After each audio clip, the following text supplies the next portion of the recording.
जय हिंद दोस्तों, मैं किशन आप सबका स्वागत करता हूं। शुरू करते हैं आज के डिफेंस समाचारों को। दोस्तों, फ्रांस की कंपनी डासो एविएशन को 114 राफेल फाइटर जेट के लिए अप्रैल के अंत तक अपना फाइनल बिड जमा करने के लिए कहा गया। आप लोग कह रहे थे ना कि राफेल डील अभी तक क्यों नहीं हुई, लेकिन अब ऑफिशियली तौर पर इस कंपनी को कह दिया गया है कि अप्रैल तक आप अपनी बिड जमा कीजिए। ये डील आप सब जानते हैं कि 3.25 लाख करोड़ की है और इसे भारत की सबसे बड़ी रक्षा खरीद कहा जा रहा है। 114 राफेल फाइटर जेट्स में से दोस्तों 96 राफेल फाइटर जेट भारत में बनाए जाएंगे, यानी कि सिर्फ इन्हें खरीदा नहीं जाएगा बल्कि make in India plus technology transfer plus local manufacturing का एक बड़ा पैकेज इसमें होगा। पिछली बार 2016 में हमने 36 राफेल फाइटर जेट खरीदे थे, लेकिन इस बार योजना यह है कि भारत में ही फाइनल असेंबली लाइन लगाई जाएगी। अब इस प्रोसेस के तहत दोस्तों क्या होगा वो भी मैं आपको बता देता हूं। दरअसल अब डासो अपनी कॉस्ट, टेक्नोलॉजी ट्रांसफर और इंडस्ट्रियल प्लान को तैयार करेगी, जिसके बाद ये लोग कॉस्ट नेगोशिएशन कमेटी बनाएंगे, टेक्निकल और फाइनेंशियल जांच की जाएगी और सब कुछ ठीक रहता है तो ये डील जल्द ही साइन हो जाएगी। और इवन दोस्तों ये 114 राफेल फाइटर जेट्स आते हैं तो हमारी ट्रेनिंग आसान होगी, मेंटेनेंस स्टैंडर्डाइज होगा और ऑपरेशन डॉक्ट्रिन मजबूत होगी, क्योंकि दोस्तों इंडियन एयरफोर्स को तुरंत ताकत चाहिए और राफेल पहले से ही एक प्रूवन प्लेटफॉर्म है। अब बात करते हैं सुपर सुखोई प्रोग्राम को लेकर। दरअसल दोस्तों इंडियन एयरफोर्स अब 2 पैरेलल यानी कि समांतर अपग्रेड प्लान पर विचार कर रही है Su-30 MKI को अपग्रेड करने के लिए। दरअसल एक तो आप सब जानते हैं सुपर सुखोई पैकेज है, दूसरा जो प्लान है इंडियन एयरफोर्स का वो है रशियन मॉडर्नाइजेशन ट्रैक का। सबसे पहले अगर मैं आपको बताऊं तो जो हमारा भारतीय अपग्रेड है सुपर सुखोई का, उसमें HAL और DRDO मिलकर विरूपाक्ष आईएसआर रडार इस फाइटर जेट में लगाएंगे, जो कि उत्तम रडार का एडवांस वेरिएंट है। साथ ही ब्रह्मोस ER, अस्त्र और रुद्रम जैसी अत्याधुनिक मिसाइलों का भी इंटीग्रेशन इसमें होगा। लेकिन प्रॉब्लम यह है कि पूरा अपग्रेड होने में कम से कम 7 सालों का वक्त लग सकता है और अभी सिर्फ 84 एयरक्राफ्ट ही इस पैकेज में शामिल है। इसीलिए दोस्तों यहाँ पर जो दूसरा प्लान है यानी कि प्लान बी, वो आता है रशिया के साथ पैरेलल अपग्रेड का, जिसमें कि रशिया AL-41 इंजन और नए रडार इलेक्ट्रॉनिक वॉरफेयर सिस्टम का ऑफर भारत को कर रहा है। और अगर ये डील आगे बढ़ती है तो पूरा 260 से ज्यादा जो Su-30 MKI फ्लीट है उसे तेजी से मॉडर्न बनाया जा सकता है। हालांकि यहाँ पर सवाल ये भी उठ रहे हैं कि 2 अलग अलग अपग्रेड से लॉजिस्टिक काफी कॉम्प्लेक्स हो सकता है और हमें रशियंस पर और ज्यादा निर्भर होना पड़ेगा। लेकिन दोस्तों यहाँ पर इस वक्त फैसला 2 फ्रंट के खतरे को देखते हुए लिया जा रहा है, ताकि भारतीय वायुसेना की जो रेडीनेस है वो किसी भी तरीके से प्रभावित ना हो। भारत की स्ट्रेटेजी साफ है, जब तक 5th जनरेशन का फाइटर जेट पर फैसला नहीं होता तब तक Su-30 MKI को मजबूत करना होगा।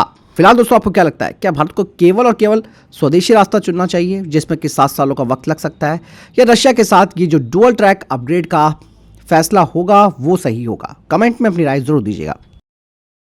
इसके अलावा एक और बड़ी अपडेट सामने आ रही है कि भारत अपनी स्ट्रैटेजिक डिफेंस को नेक्स्ट लेवल पर ले जा रहा है। दरअसल कुछ रिपोर्ट्स बताती हैं कि भारत एक नई next generation ballistic missile tracking radar network पर काम कर रहा है। दोस्तों आज की मिसाइलें आप सब जानते हैं केवल लंबी दूरी की नहीं है, बल्कि वो MIRV टेक्नोलॉजी से लैस होती है। इसके अलावा डिकॉयज और इलेक्ट्रॉनिक काउंटर मेजर्स भी होते हैं, यानी कि दोस्तों असली जंग तो इंटरसेप्टर से पहले डिटेक्शन की होती है।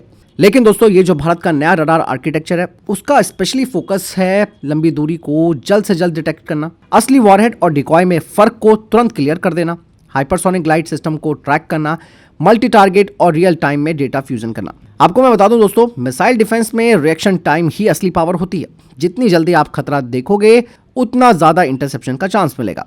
हालांकि भारत पहले ही मल्टी लेयर्ड BMD सिस्टम पर काम कर रहा है। नई रडार साइट्स उस डिफेंस शील्ड की आंख और दिमाग होंगी, क्योंकि दोस्तों आज डिटरेंस सिर्फ हथियारों से नहीं बल्कि विजिबिलिटी से बनता है। अगर आप देख सकते हैं तो आप जवाब दे सकते हैं, और फ्यूचर की जंग में दोस्तों स्पीड और सटीक जानकारी ही असली ताकत होगी।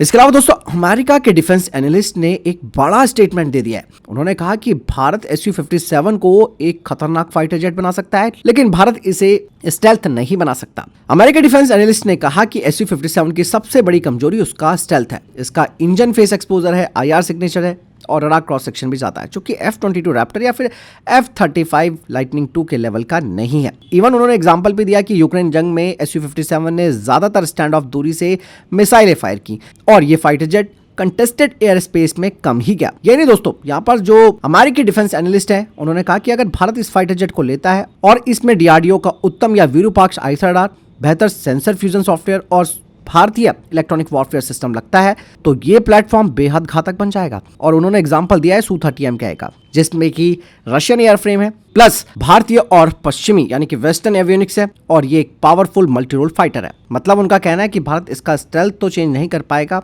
लेकिन देखने और मानने की क्षमता काफी बढ़ जाएगी भारत की। हालांकि दोस्तों भारत को इस वक्त 5th जनरेशन का फाइटर जेट तो चाहिए, जो कि हमारे एम से आने तक एक ब्रिज प्लेटफॉर्म का काम करेगा। बात साफ हो जाती दोस्तों, भारत के लिए ये सौदा केवल स्टेल्थ का नहीं बल्कि situational awareness plus electronic warfare dominance का खेल है। हालांकि दोस्तों रशिया को भी ये बातें मालूम है, इसलिए रशिया ने अब इसका एक नया वेरिएंट तैयार करना शुरू कर दिया है, जिसमें कि ये सारी कमियां जो अमेरिकन डिफेंस एनालिस्ट बता रहे हैं उन सबको दूर किया जा रहा है। लेट्स सी दोस्तों आगे क्या होता है, इसके ऊपर बड़ा फैसला। और सबसे बड़ी बात है, अगर भारत इसे अपग्रेड करता है तो अमेरिकी डिफेंस एक्सपर्ट भी मान रहे हैं कि भारत इसे बहुत घातक फाइटर जेट बना सकता है।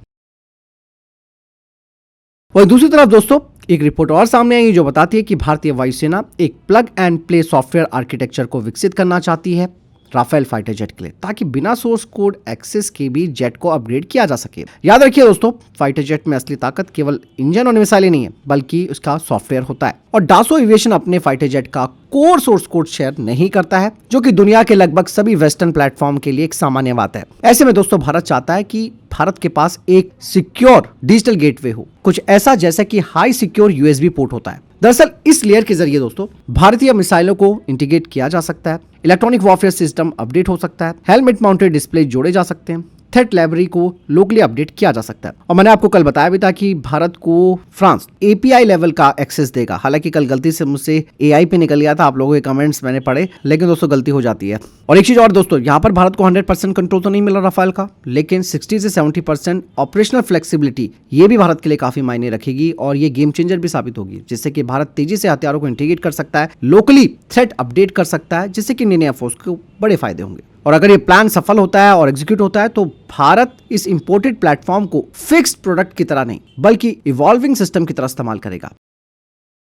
इसके अलावा भारत की private defence industry Sunita Tools Limited को 2,40,000 एम्प्टी यानी कि खाली NATO standard 155 mm M107 artillery shell का बड़ा ऑर्डर मिला है। इस डील के अनुसार दोस्तों जो सप्लाई रेट रहेगा वो 10,000 सेल प्रति महीने रहेगा, 24 महीने में डिलीवरी पूरी करनी है और जो अनुमानित मंथली बिलिंग है वो लगभग 24 करोड़ रुपए की होगी।